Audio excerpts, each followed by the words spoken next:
يا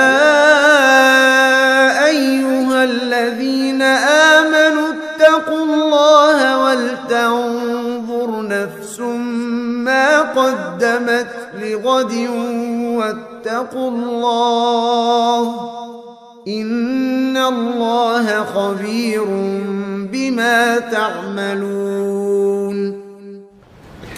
Dalam sebuah hadis sahih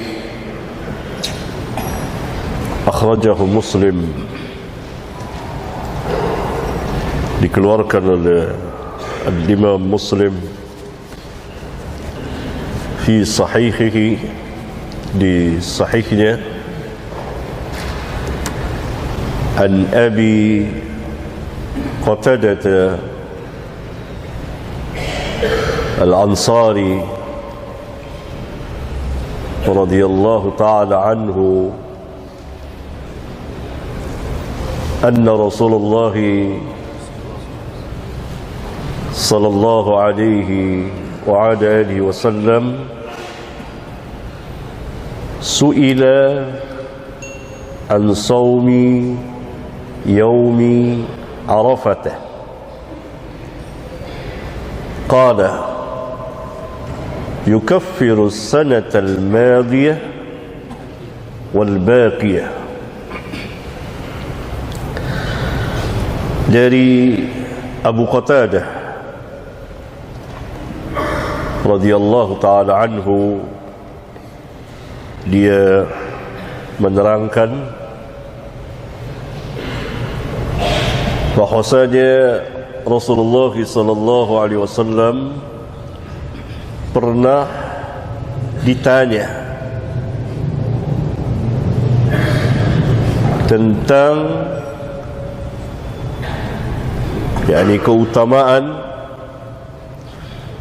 puasa pada hari Arafah. Su'ila Rasulullah sallallahu alaihi wasallam an saumi yaumi Arafah. Rasulullah sallallahu alaihi wasallam pernah ditanya tentang keutamaan tentunya puasa pada hari Arafah. Perhatikan, an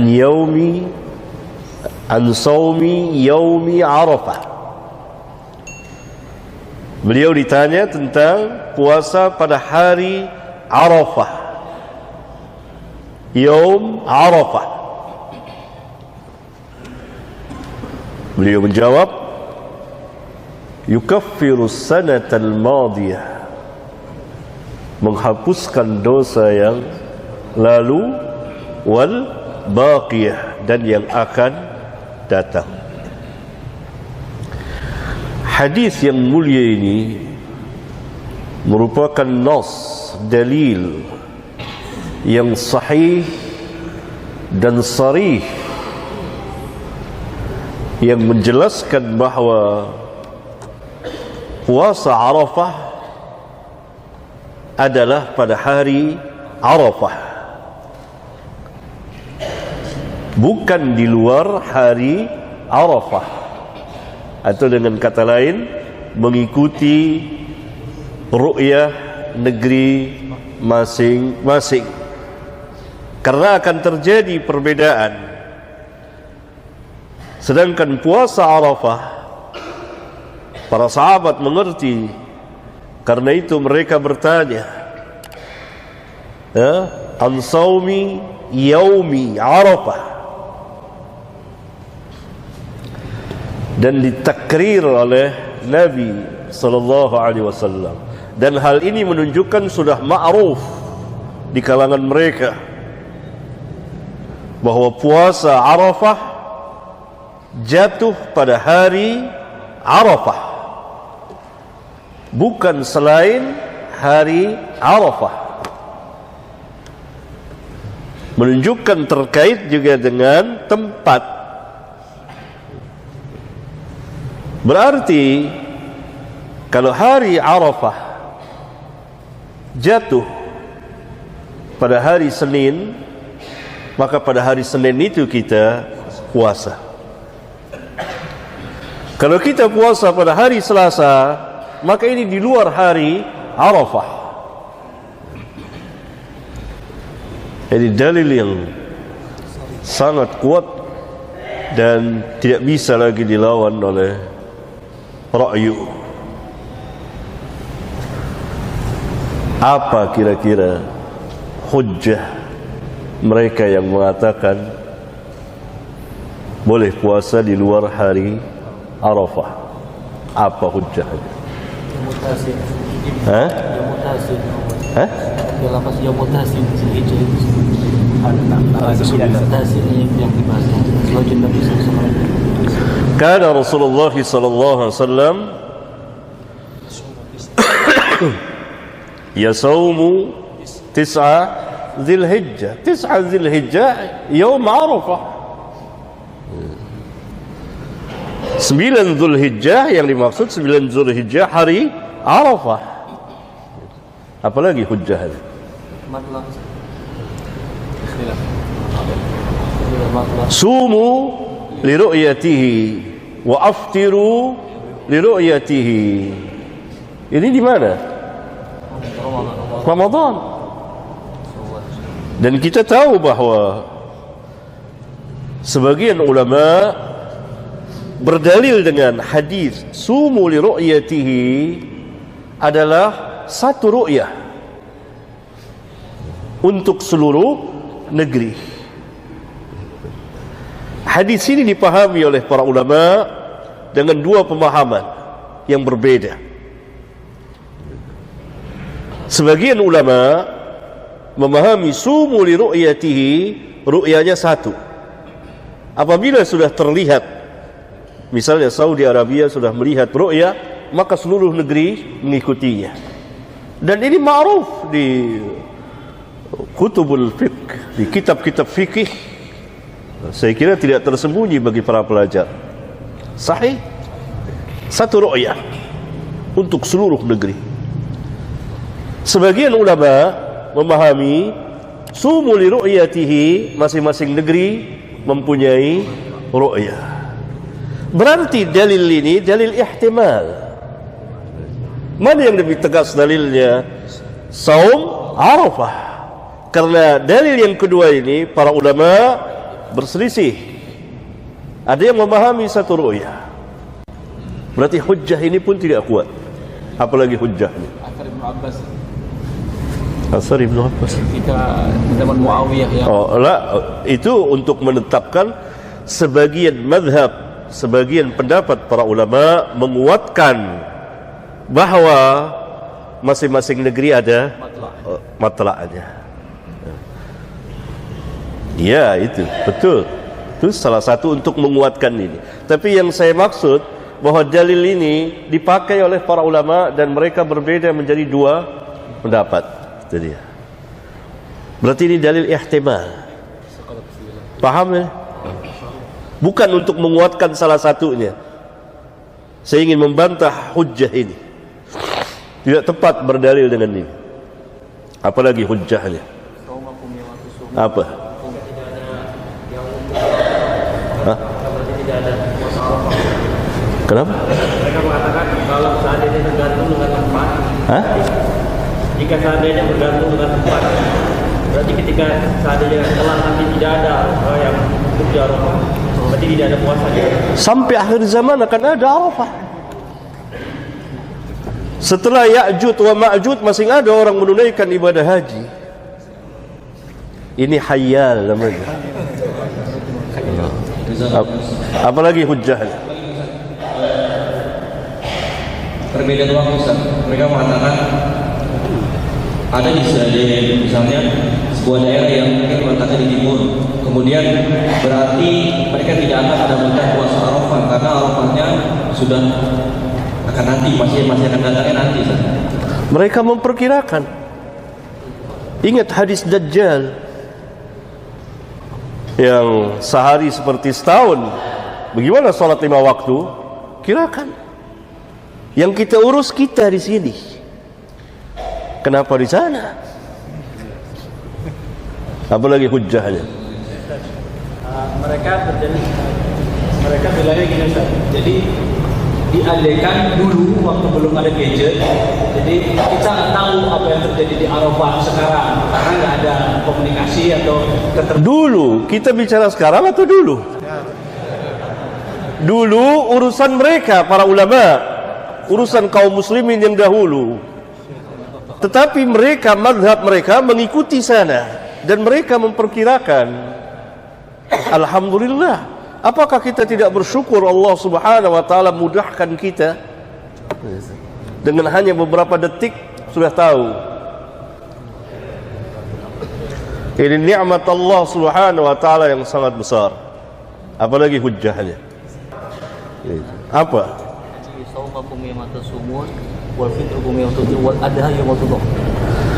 Ini lafzul am atau khas, mutlak atau muqayyad.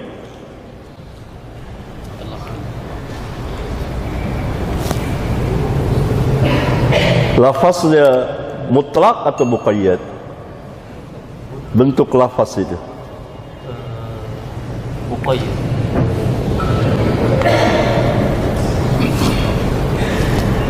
am, mutlak. Sedangkan su'ila an saumi yawm Arafah muqayyad. Itu pertama. Yang kedua, ya ini mereka yudahi ma'an nas, ya, bersama manusia. Sahih, menyembelihnya iya, besoknya bisa luas, wasi menyembelih. Yang ketiga, bersama manusia sana, nisbi. Apa lagi hujjahnya? Menyelisih umarah. Itulah rada dewasa. Menyelisih umara, alhamdulillah umara di sini nggak melarang, bebas. Itu pertama. Menyelisihi umara, kalau antum ditanya, yakni ketaatan kepada umara mutlak atau muqayyad? Muqayyad, bukan mutlak. Kalau mutlak, maka kita jadikan umara arbaba min dunillah. Muqayyad dengan apa? Dalam rangka mentaati Allah dan Rasulnya. Kalau menyelisihi Allah dan Rasulnya, maka tidak boleh didengar dan tidak boleh ditaati. Tidak boleh didengar dan tidak boleh ditaati, walaupun tidak boleh memberontaknya. Hujjah lain, ini permasalahan ilmiah. Pernah kejadian pada masa khilafah Uthman bin Affan radhiyallahu ta'ala anhu, ya, Utsman melarang kaum muslimin, yakni para sahabat dan tabi'in saat itu,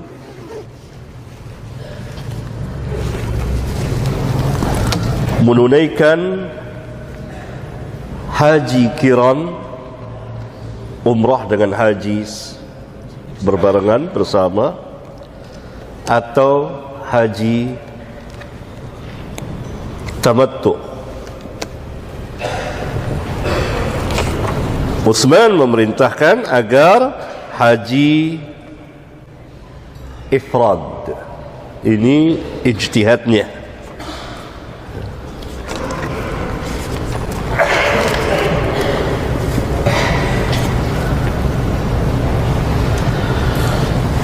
Waktu itu beliau khalifah, bahkan keluar langsung larangan.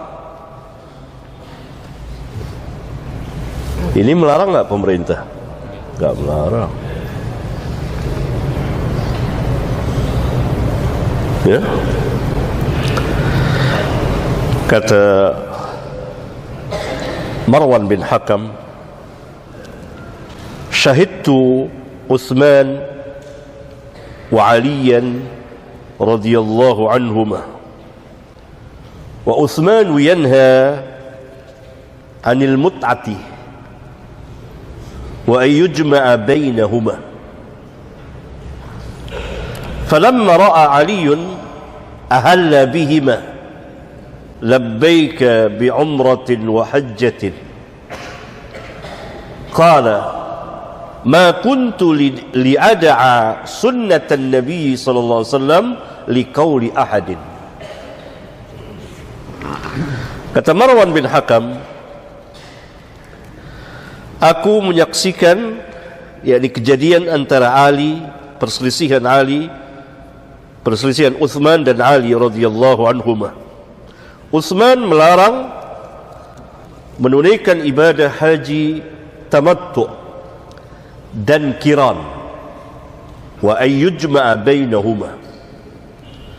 Tatkala Ali melihat itu, mengetahuinya, maka Ali langsung tegas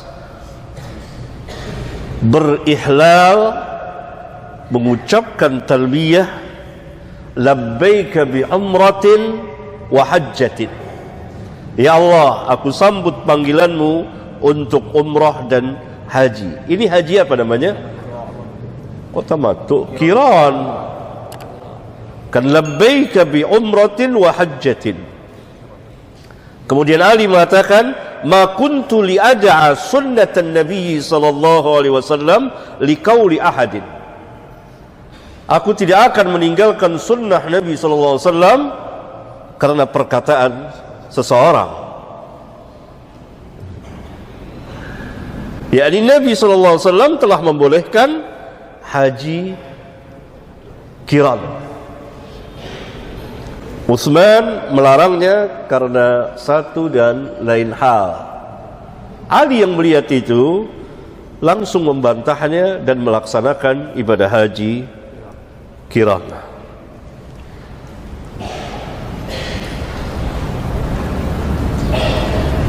Ya, dalam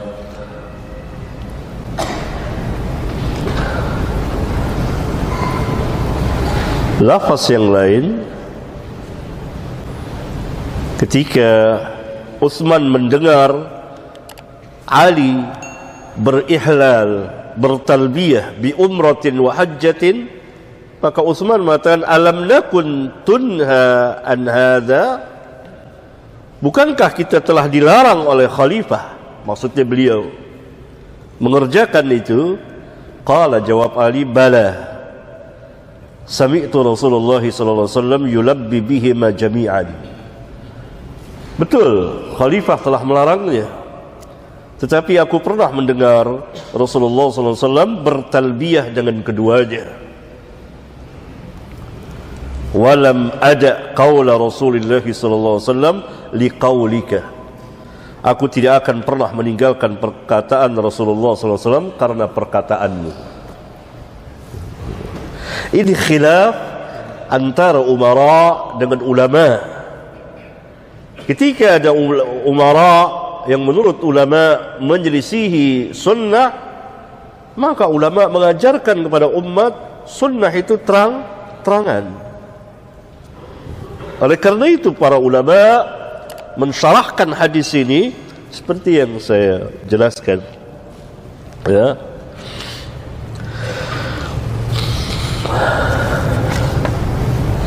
Di riwayat Bukhari dan lain-lain sudah pernah kita bahas. Di antara syarahnya, isya'atul alim ma'indahu minal ilmi. Orang alim menyebarkan ilmu yang ada pada dia, wa izharuhu, dan menyatakannya, dan munazarah, melakukan perdebatan dengan wulatul umur, para umara dan yang selain mereka, bagi mereka yang memiliki, dengan maksud munasahatul muslimin, menasihati kaum muslimin. Jadi tidak ada masalah. Tidak bisa orang berdalil menyalahi Kalau sebagian meyakini bahawa ini sunnah Nabi SAW, sunnah Nabi tidak boleh ditinggalkan karena perkataan seseorang. Saya kira faham. Habis hujjahnya? Tak ada. Kalau habis, saya pindah ke masalah yang lain.